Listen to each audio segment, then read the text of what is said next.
welcome back. Where's my mouse? There it is. Jesse in Miami, Florida. Hey, Jesse, thanks for watching Free Speech TV. What's on your mind today? Hey, hi, Tom. Wow, a good topic to start off with, but I'm going to just go just a little bit off. The capitalism, okay, you just talked about what could tear this country apart. I want to talk about what could keep us together if it does happen. Okay. Capitalism, do you consider it as a form of slavery in terms of the workers are like temporary rent slaves because they lose total control to the boss? Yeah.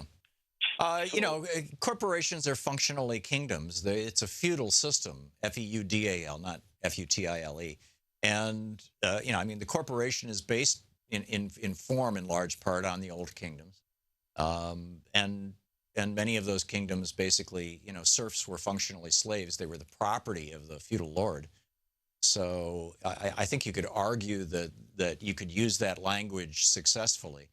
On the other hand, I would say that, there's capitalism and then there's capitalism. There's unregulated capitalism, which produces the outcomes that you're documenting, Jesse, and that's the stuff that the Koch brothers and frankly Donald Trump are calling for. He's deregulating the banks, deregulating the pharmaceutical industry, deregulating he just basically wants the oil industry. Basically wants to deregulate everything, and particularly big polluters, like Koch Industries, and so surprise, surprise. Unregulated capitalism produces that result. On the other hand, regulated capitalism can function fairly well for a country. We had highly regulated capitalism from 1935 until 1982, and it worked quite well. So I disagree, though, because even with regulated capitalism, you still got that slave issue.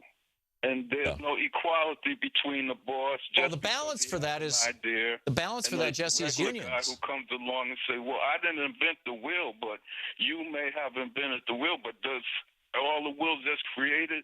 Do you need to get royalty because you came up with the original idea? That's not right."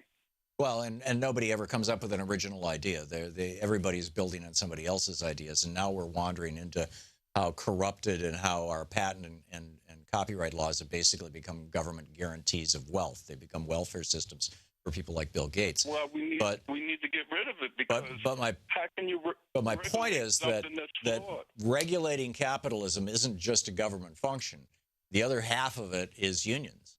If you've got strong unions, they'll hold capitalism in check too. For example, in Germany, any company that has more than 1,000 employees, and this is in their constitution, is required to have half of the seats on their board of directors filled by members of the union within that company, workers.